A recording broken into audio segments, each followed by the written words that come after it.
Well, thank you all for being here. We've had a tremendous 3 days in New York at the United Nations.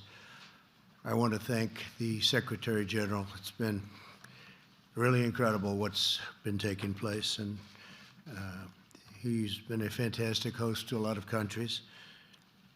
The meetings I had on a bilat or close were pretty staggering.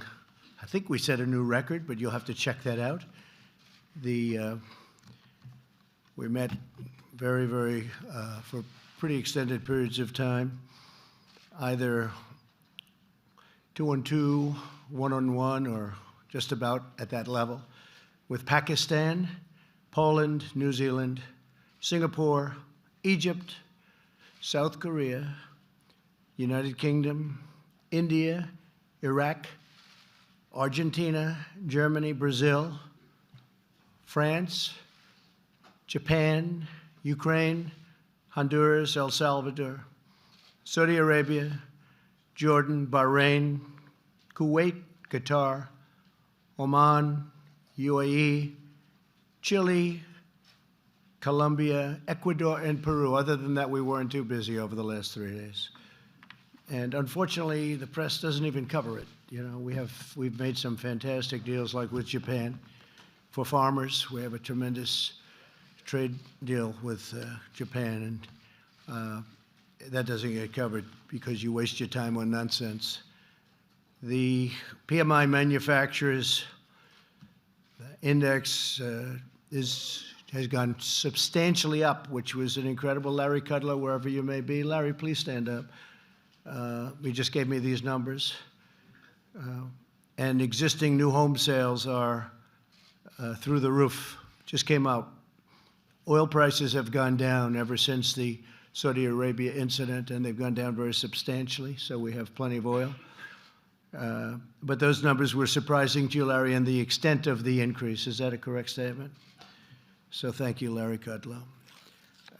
We think we'll make this little announcement to you because important, you know, the so-called whistleblower, the one that didn't have any first class or first rate or second tier information, from what I understand. You'll have to figure that out for yourself. But I've spoken with Leader Kevin McCarthy and the Republicans, many of them, and we were going to do this anyway, but I've informed them, all of the House members, that I fully support transparency on the so-called whistleblower information, even though it was supposedly secondhand information, which is sort of interesting. And other things have come out about the whistleblower that are also maybe even more interesting. But also insist on transparency from Joe Biden and his son Hunter on the millions of dollars that have been quickly and easily taken out of Ukraine and China. Millions of dollars, millions and millions of dollars taken out very rapidly while he was vice president, and I think they should have transparency for that. I've informed the leader about that, and additionally, I demand transparency from Democrats who went to Ukraine and attempted to force the new president, who I met and is an outstanding person, who just met a little while ago. Some of you were there. I think he's going to be outstanding. He got elected on the basis of corruption. He wants to end corruption in Ukraine, and I think that's great. But they went there and they wanted to force the new president to do things that they wanted under the form of political threat. They threatened him if he didn't do things. Now, that's what they're accusing me of, but I didn't do it. I didn't threaten anybody. In fact, the press was asking questions of the president of Ukraine, and he said, no pressure. I used the word pressure. I think he used the word push, but he meant pressure, but it's the same thing. No push, no pressure, no nothing. It's all a hoax, folks. It's all a big hoax. And the sad thing about this hoax is that we work so hard with all of these countries, and I mean, really hard. I've been up from early in the morning till late in the evening, and meeting with different countries, all for the good of our country, and the press doesn't even cover all of this. And it's really disappointing also to those countries that are with us and spend so much time with us. So we want transparency. We've informed Kevin McCarthy about transparency, and we said vote for it. So I think you'll have close to 100% of the Republican votes, I hope. And it got almost no attention. But in May, CNN reported that Senators Robert Menendez, Richard Durbin, and Patrick Leahy wrote a letter to Ukraine's Prosecutor General expressing concern at the closing of 4 investigations they said were critical. In the letter, they implied that their support for U.S. assistance to Ukraine was at stake, and that if they didn't do the right thing, they wouldn't get any assistance. Gee, doesn't that sound familiar? Doesn't that sound familiar? And Chris Murphy, who I've been dealing with on guns, so nice. He's always, oh, no, we want to work it out. We want to work it out. But they're too busy wasting their time on the witch hunt. So Senator Chris Murphy literally threatened the president of Ukraine that if he doesn't do things right, they won't have Democrat support in Congress. So you're going to look all of this up. One other thing, I'm just going off certain notes and elements of what we've been doing over the last 3 days, but this just came up a few minutes ago. The Amazon Washington Post just put out a fake article that acting director of national intelligence, Joseph Maguire, who I've gotten to know, and he's a tough cookie, and I was surprised, I was shocked to hear this, was going to quit, blaming the White House for something that they wouldn't let him talk openly, freely. And I was shocked because I know Joe, and he's tough guy. And I was really surprised to hear he was going to quit. Before I could even either talk to him or talk to anybody else, he put out a statement. I didn't speak to Joe yet. But he said, at no time have I considered resigning my position. In other words, the story in the Washington Post was a fake. At no time have I considered resigning my position since assuming this role on August 16th, 2019. I have never quit anything in my life, and I am not going to start now.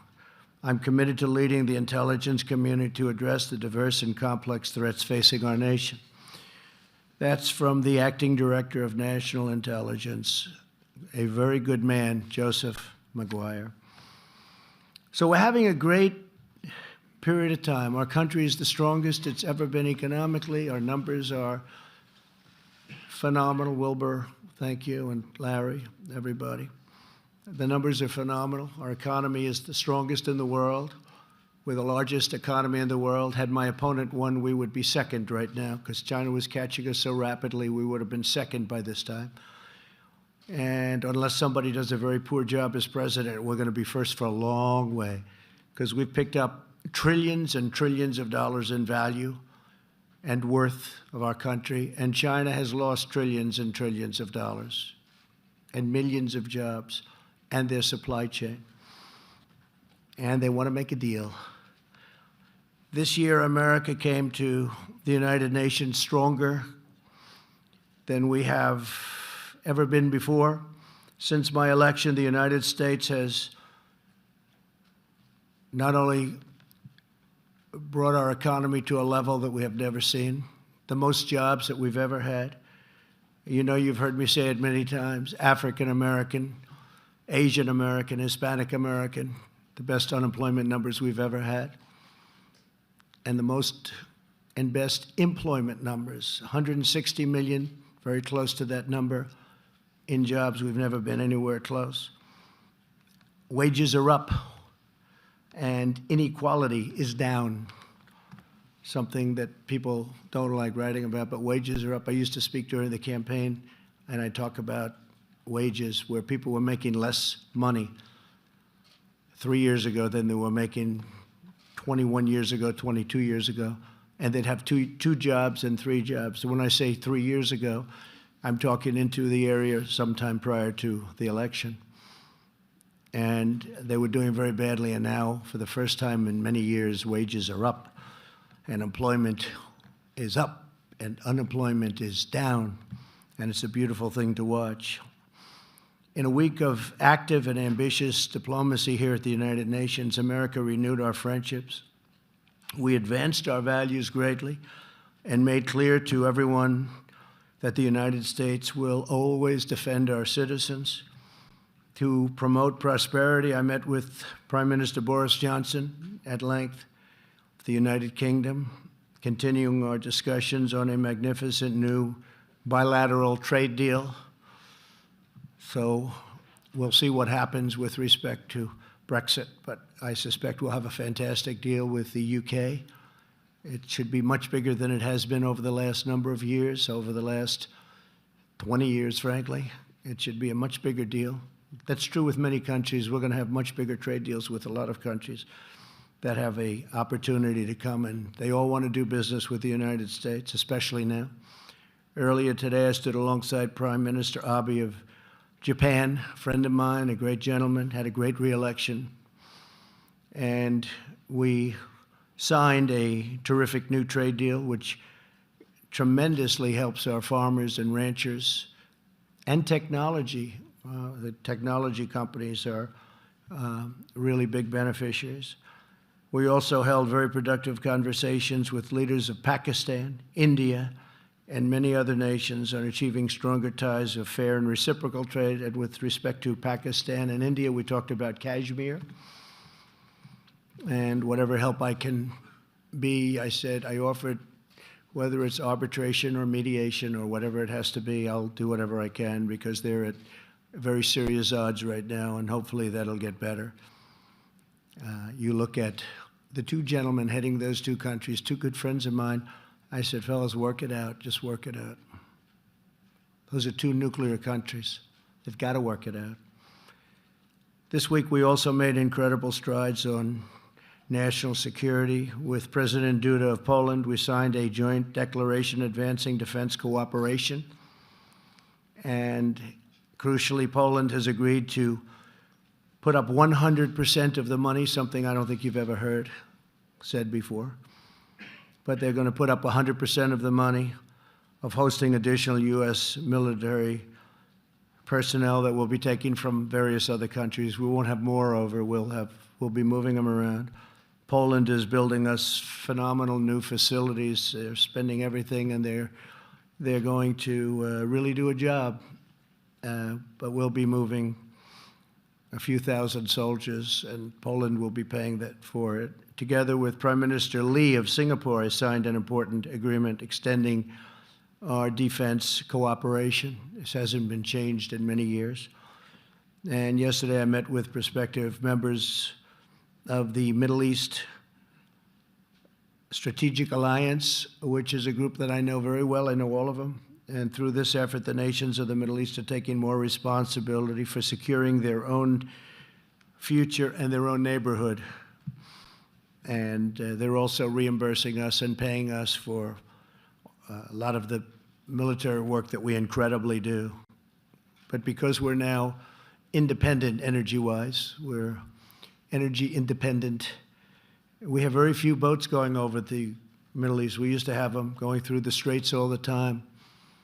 And you probably noticed that every once in a while they go after somebody else's. They haven't gone after ours yet. If they do, they've got big problems. But we have very few boats going over there. They were saying the other day they've never attacked an American boat. I'm not asking for trouble, but if they do, they know they have far bigger trouble. But then they said, but you know, we don't see very many American boats over here anymore. This week also brought extraordinary progress to nations of our own hemisphere. In recent days, we've achieved historic asylum cooperation agreements with El Salvador, Guatemala, and Honduras. We were with El Salvador today. A great young gentleman became the president. He's strong and tough, and he's taking care of crime. He was really something today. I was very impressed with him. And likewise with Honduras, who we met, we signed a cooperation agreement with both, and also with Guatemala. We're working with our partners in Central America to ensure that asylum seekers can pursue relief as close to their home countries as possible. That'll make a tremendous difference at our southern border. And Mexico, I have to say, President Lopez Obrador has been outstanding, and an outstanding partner. And he's doing a great job in Mexico. The cartels are way down, and the numbers, our secretary is here now, the numbers are way down, way down. And we're doing that without the help of Congress, meaning the Democrats in Congress, who won't give us a single vote to take care of loopholes. We have loopholes that are so horrible, and it would be so easy to fix. And they know they should be fixed, but they don't want to do it because they don't want to give Trump any credit. Because it's all about the election. That's all they care about. They don't care about our country. They care about the election. And the sad part is, with all of the tremendous work that we've done this weekend, whether it's Secretary Mnuchin or Secretary Pompeo, who had some outstanding meetings, with all of this tremendous work that we've done, the press doesn't even cover it. And the Democrats did this hoax during the United Nations week. It was perfect. Because this way, it takes away from these tremendous achievements that we're taking care of doing, that we're involved in New York City at the United Nations. So that was all planned, like everything else. It was all planned. And the witch hunt continues. But they're getting hit hard on this witch hunt because when they look at the information, it's a joke. Impeachment for that? When you have a wonderful meeting or you have a wonderful phone conversation, I think you should ask. We actually, that was the second conversation. I think you should ask for the first conversation also. I can't believe they haven't, although I heard there's a rumor out they want the first conversation. It was beautiful. It was just a perfect conversation. But I think you should do that. I think you should do. And I think you should ask for VP Pence's conversation, because he had a couple of conversations also. I could save you a lot of time. They were all perfect. Nothing was mentioned of any import other than congratulations. But the word is that they're going to ask for the first phone conversation. You can have it anytime you need it. And also Mike Pence's conversations, which were, I think, one or two of them. They were perfect. They were all perfect. It's very sad what the Democrats are doing to this country. They're dividing, they're belittling, they're demeaning our country. So many leaders came up to me today and they said, "Sir, what you go through, no president has ever gone through, and it's so bad for your country." People laugh at the stupidity of what they've asked for. And here we could do asylum. We could do all of these different things so easily. We could do asylum quickly. We could do loopholes, get rid of them. Instead, we actually make deals with Mexico and with Guatemala, El Salvador, Honduras, and we're doing it with them instead of with our Congress. But we're doing it. We get it done. The wall is being built, by the way. It got little coverage. I went to the border. It's going up in New Mexico. It's going up in Arizona. It's going up in California, believe it or not. They really wanted that wall in California and San Diego. As soon as it was completed, they said, "We don't want a wall." They were begging me for a wall. I should take it out and move it to another location. We were with the governor, spoke to him a lot, but the governor of Texas, the lieutenant governor of Texas, attorney general of Texas, the senators of Texas, Corn and Ted Cruz. And we're building an incredible wall. It's going to, number one, it's going to look great. It's going to be virtually impossible to cross unless you're one hell of a mountain climber. It's very tough. It's going to be very tough to get people and drugs over those walls because they're the real deal. I went to the Secretary of Homeland Security, and he got all his people together. I said, "Give me 4 walls, your optimum, every single thing included." And they give me 20% less, 20% less, and 20% less, meaning less cost. They came back, they said, "This is the wall, sir. This would be the best. We have the panels on top, which are anti-climb panels. I don't know if you noticed the steel on top. We have a different design for a different area, but this anti-climb, it's very tough." We had people going out, and real climbers telling us which is the toughest to climb, but these are anti-climb panels. Very tough to get across, and the wall is going up many miles a week. And we hope to have over 400, but maybe as much as 500 miles, which will pretty much do it because you have a lot of natural barriers. You have mountains, you have really rough rivers, you have some really rough land that you can't cross very easily. So they serve as their natural walls. But we will have, we think, over 400, but we could even have 500 miles to combat the malice and corruption of both the Venezuelan and Iranian dictatorships. Today, I issued proclamations suspending the entry into the United States of senior regime officials and their families. And further, to promote American values, on Monday, I was proud to be the first president in history to host a meeting at the United Nations. I'm so surprised, first president for this. I can't believe that I'm first. I spoke to Franklin Graham about that. I can't believe it. At the United Nations on protecting religious freedom and liberty for people around the world. While some partisans and unelected bureaucrats in Washington may choose to fight every day against the interests and beliefs of the American people, my administration is standing up for the American people like no administration has in many, many years. You forgot the American people. You totally forgot the American people. This week, every week, I really can say, of my presidency, we're standing up for American prosperity, American security, and the American way of life. And together with our friends and partners, we're building a more peaceful, prosperous, and promising future. We have a tremendous relationship now with a lot of nations that are very happy with what's going on. And that includes in South America, where they've been so helpful, where nobody thought this would be possible. The relationship with Mexico as an example, or El Salvador, or Honduras, or Guatemala. Nobody even knew about it. Yet we sent them hundreds of millions of dollars. And all we got back was caravans of people pouring in. We had tremendous, it was terrible. And we've got that stopped, and the countries are now helping us. And we stopped those payments, by the way. We don't pay those countries that money anymore. But I will tell you, if they're as good as they seem to be, they're really doing a job on crime and stopping the wrong people from leaving and coming to the United States. We'll be helping them a lot with economic development projects and other things. So with that, we had a tremendous 3 days. It was beautiful to see. Made a lot of new friends. I read you a list of all the countries I saw, pretty much one-on-one.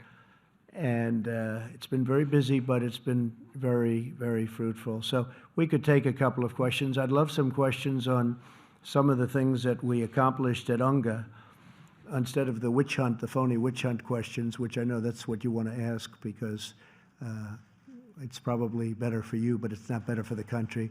So maybe we'll take a few questions, please.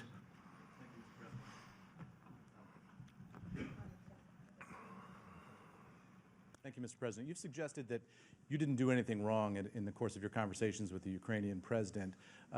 But can you explain to the American people why it is appropriate for an American president to ask a foreign leader for information about a political rival, and what you would have said if you discovered that Barack Obama perhaps had asked a foreign leader for information about you before you campaigned for the presidency? Well, that's what he did, isn't it, really, when you think about it? Look, that whole witch hunt was started, and hopefully that'll all come out. But there have been some fantastic books written that just came out, whether you look at Greg Jarrett or McCarthy's book that just came out recently, and so many other books. A lot of books are coming out. When you start reading those books, you see what they did to us.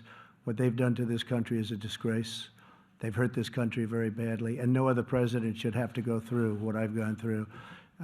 The new president of Ukraine is looking to stop corruption.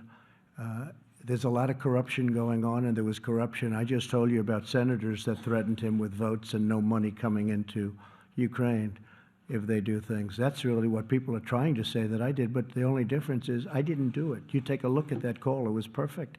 I didn't do it. There was no quid pro quo, but there was with Biden, and there was with these senators. And they threatened. They said, "You do this, you do that. We're not going to give you votes." That's the real deal. So we have an honest group of people that have been maligned, and it's a lot of people say I'll do even better. I'm very happy. Yesterday, I guess we had a 53 poll, and a lot of people say add 10 points to anything. Anybody voting for Trump, you can add, anytime you get a poll, you can add 10 points or 7 points or 6 points, take it any way you want. But I don't know if I consider that to be a compliment, but in one way it is a compliment, and I guess that's what happened in the last election. Far more people came to vote than anybody thought possible. So why should the American people then be comfortable with an American president asking a foreign leader for information about an American citizen? Well, I think you can look at your campaign. senators, and you can look at Biden, and you can look at all these other people, but what we're looking for is corruption. An investigation started called the Russian witch hunt, affectionately, and it was a total phony scam. It was set up by people within the government to try and stop somebody from getting elected, and after that person, namely me, won, and convincingly won at 306 to 223 in the Electoral College, which, by the way, when you run a race, if you're running if you go by the college, Electoral College, that's a much different race than running popular vote. And it's like the 100-yard dash or the mile. You train differently. And I can't help it that my opponent didn't go to Wisconsin and should have gone much more to Michigan and Pennsylvania and other places, but that's the way it is. We won an election convincingly, and then you had the text message on, well, if she doesn't win, we've got an insurance policy. How bad was that? With the insurance policy, that's sort of what has been taking place over the last number of years, the insurance policy. Now, there are a lot of very dishonest people. We're the ones that played it straight. And you know what? The millions of people out there that are looking at what's going on, those people understand it. They see it, and they think it's disgusting. And our people are being hurt, and our country is being hurt. When a Nancy Pelosi allows her position to be taken over by radical far-left socialists, or worse, that's pretty bad. That's pretty bad, especially when the senators and all of these other people have actually done what they're accusing me of doing, which I didn't do. I'm going to have Mike Pompeo say a couple of words. I'm going to have Steve Mnuchin say a couple of words, and then we'll do a couple of more questions. Mr. President, I thought I'd start by talking about Iran. We had a productive week. We saw the Europeans take a position with respect to the attacks that took place in Saudi Arabia, making clear this was Iran, just as President Trump and I had been saying, and have now joined us in saying that the existing JCPOA framework is just not going to work. It's not going to solve the world's problems. It's not going to create Middle East stability. Then we had a good set of meetings with our Middle East allies as well. The President joined for a meeting of the GCC where we talked again about how we can help deter. We want peace. We want a peaceful resolution with the Islamic Republic of Iran. We're hoping we can get that way. In the end, it'll be up to the Iranians to make that decision, or whether they'll choose violence and hate. And as the President said in his speech yesterday to the General Assembly, if their bloodthirst will continue. We hope that's the net. We hope we can get the opportunity to negotiate with them and get an outcome that's good for both them, for the United States, to make sure that they never have a nuclear weapon and that they can't foment their terror with ballistic missiles and in the way they have all around the world. And I think we made real progress uniting the world on that here over these past few days. Thank you. Thank you.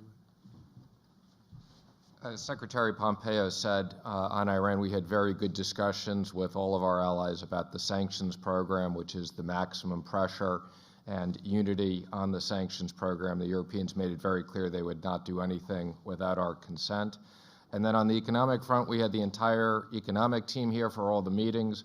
Secretary Ross, Larry Kudlow, Ambassador Lighthizer just left to go back to D.C. He's working hard on trying to get USMCA passed. But we had a lot of productive discussions, the Japanese trade deal, and a lot of discussions on investing in the U.S., more jobs in the U.S., and more trade. Thank you. Okay. Go ahead, please. Thank you. Christina Partsinevelos, Fox Business. I want to focus on markets because I'll leave it to everybody else to talk about impeachment. Markets reacted positively after you spoke about China and that it would happen sooner rather than unexpectedly. Yet you have the foreign minister of China saying that they have no intention of unseating the United States, and yet they're investing heavily in infrastructure and military. Not anymore, maybe. But what is And different maybe they this just say time? that, Christine. What is different this time, though? The fact that you're saying it's progressing. Oh, I just think it's progressing. I think they want to make a deal. They're losing their supply chain. Do you have something specific? Well, I don't want to say that, but I can tell you that these two men, and in this case, more specifically, Steve, we're having some very good conversations, and I guess it's next week that a group is coming in, and the week after. So we have a lot of talks going on, and also by telephone.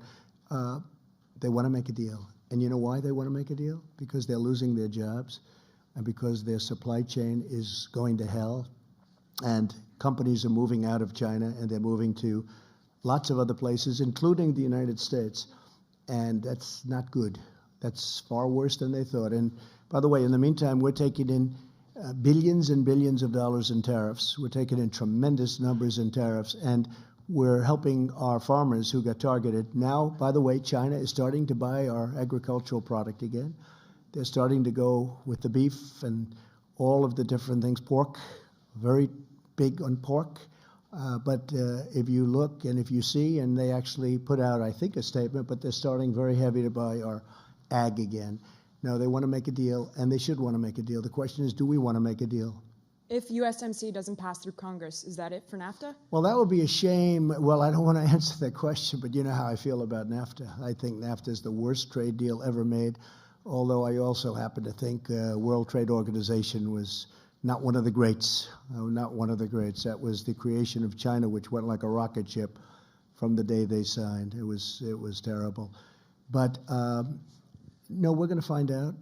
That's going to be a very interesting question with Nancy and Chuck and all of these people focusing on the witch hunt because they can't beat us at the ballot. They can't beat us at the ballots, and they're not going to win the presidential. We're having great polls. We have internal polls that are Ohio, Iowa, Pennsylvania's looking good. North Carolina, we just won 2 races that a lot of people we thought we were going to lose both those races. One was down 17 points 3 weeks before the race, and he ended up winning by a substantial margin, and Dan Bishop. And then we had a second race, as you know, and he was up 1 or 2 points, and he ended up winning by, 25 points or some incredible, I'll ask you folks, because I don't want to be inaccurate, otherwise I'll have a front page story. We have breaking news. Trump exaggerated. But he won by many, many points, and he was leading by maybe 2, maybe 3, but he won by in the 20s. So we're looking great in North Carolina, looking great in Florida. And you had 1 or 2 congressmen, Democrats, saying, listen, we can't beat him at the election, so let's impeach him, right? Didn't you hear Al Green? That's a beauty. He's a real beauty, that guy. But he said, very distinctively, it was all over the place. I don't know, they're trying to lose that tape, I guess. But he said, we can't beat him, let's impeach him. That's pretty dangerous stuff. Steve, go ahead. Thank you, sir. You had expressed some concerns about the precedent of releasing the transcript. I don't Why like did you it. go ahead and do it? Because I was getting such fake news, and I just thought it would be better. And now they're asking for the first phone conversation, and I'll release that too if it's important to you. But they're asking for, because I had a conversation on a previous election plateau that he had hit. The current president hit a couple of different plateaus, and I spoke to him previous to the call that we released, which was a very innocent call, very, very innocent, very nice call. And as he said, I wasn't pushed, meaning pressured. He wasn't pressured at all.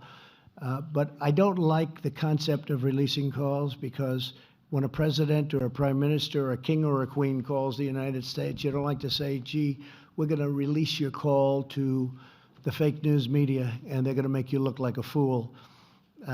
What happens is it's hard to do business that way. You want to have people feel comfortable. So I hated it, but you folks were saying such lies, such horrible things about a call that was so innocent and so nice. In fact, Lindsey Graham said to me when he read it, it was very interesting. He's a good man. He's a smart man. He said, I can't believe it. I never knew you could be this really nice to a person. He said, I cannot believe it. You were so nice. I didn't think you had that in you to be so nice. I was nice. I'm nice to a lot of people. People don't understand that. But I was. But he was shocked that it was such a nice call. And he said, there is nothing here. And all fair people say the same thing. But I don't like the precedent, Steve. I don't like it where you're dealing with heads of state and to think that their call is going to be released. But I felt that, and you know, we spoke to Ukraine about it. Mike actually called up his counterpart, and we spoke to Ukraine about it because it could have been, if they didn't want us to do it, we would not have done it. But he actually said that was a very innocent call. You can release it all you want. And are you now braced for a long impeachment saga? Well, I thought we won. I thought it was dead. It was dead. The Mueller report, no obstruction, no collusion. You look at all of the things that happened. Corey Lewandowski was fantastic the other day as a person that they have been tormenting. You look at all the people that they've tormented, all the legal fees. People came here with bright eyes. They wanted to make life so great for other people. And they left where they spent hundreds of thousands of dollars in legal fees that they didn't have. And it's a sad thing. What these Democrats have done to ruin lives is so sad. I have seen people with only good intention. They came to Washington because they wanted to make the United States and the world a better place. And they went home, they were dark. They got hit by Mueller subpoenas. I think there were 2,500 subpoenas or some ridiculous number. 500 people were interviewed, and yet they don't interview Joe Biden and his son. If you're a Democrat, you have automatic protection. That's years and years of people putting in certain people into positions. But when you look at all of the trauma that these fakers have caused, and the press, look, much of the press is not only fake, it's corrupt. These stories they write are corrupt. They're so wrong, and they know that. You know, I used to get great press until I ran for politics. I mean, I used to be the king of getting good press. I was very good at it, and I got good. I mean, they covered me well for what otherwise I probably wouldn't be here. And once I ran, I said, boy, this is incredible. But if you see the way they treat my family, used to be treated great. My family works so hard. The people that work with me, these people, all of these people, they work so hard. They've done such a good, look, we have the greatest economy we've ever had. We have a military, $2.5 trillion. We've rebuilt our military. You don't hear the vets complaining. We got choice approved. It couldn't be approved. But when you see what happened with the viciousness, and when you see little Adam Schiff go out and lie and stand at the mic, smart guy, by the way, stand at the mic and act like he's so serious, and then he goes into a room with Nadler, and they must laugh their asses off. They must laugh their asses off. But it's so bad for our country. People have said, Rush Limbaugh, great man. Sean Hannity said it. A lot of people have said it. Mark Levin, they said they don't know of one man anywhere in the world with all the men they know, or woman, that could handle what I've had to handle. And I think that's true, but I handle it. To me, it's like putting on a suit. All right, how about one more question? Question on the economy. A question on the economy. Go ahead. Go ahead. Hi, Mr. President. VPI-TV from Venezuela, Caracas, Venezuela. Good, wow. Yeah. How are you doing? How are you doing over there? Pretty bad. Yeah, Our situation I would say is pretty bad, yeah. Sad. Yeah, but we are fighting. And it was one of the great countries and one of the richest countries not so long ago, Yeah. 15 years ago. It's incredible. But we are going to make it. Right. I agree with that. And we're helping you. Yeah. We're helping you. Yeah, I know. And thank you. Go ahead. I have two questions Go ahead. to take advantage of this. Maduro traveled to Russia and Diosdado Cabello to North Korea, two of the most antagonist nations in the U.S. interests. What can be done to contain this? What are they looking for in that country? And because the special envoy, Mr. Abrams, said that the Russians are willing to negotiate it. This is one question. And the other, Mr. President, you say that the socialist is one of the biggest challengers. You said yesterday in the United Nations, but the region is far from safe. Maduro is still a dictator, full in power, and in Argentina and Brazil are under threat about the socialists and populists. Are you worried about it? Well, I just say that socialism will never happen in the United States, can't happen in the United States. And Venezuela, unfortunately, I have to use your country as the example of what socialism can do, how it can tear the fabric of a country apart. Because I know a lot about Venezuela. I've had many friends of mine come from Venezuela. They live, many in Miami, a certain section of Miami. I won't mention the name because they'll say I'm thinking about my business and I'm not. But they are fantastic people and they like your president. They voted overwhelmingly for me. They like what I'm doing for Venezuela. We have Venezuela very much in our hearts and very much in our sights, and we're watching it very carefully. And you know what I would say? We're giving millions and millions of dollars in aid, not that we want to from the Maduro standpoint, but we have to because on a humanitarian, people are dying. They have no food, they have no water, they have no nothing. They're dying, no medicine. The hospitals are closed or don't even have electricity. It's so sad to see. Let me just say that we have it under control.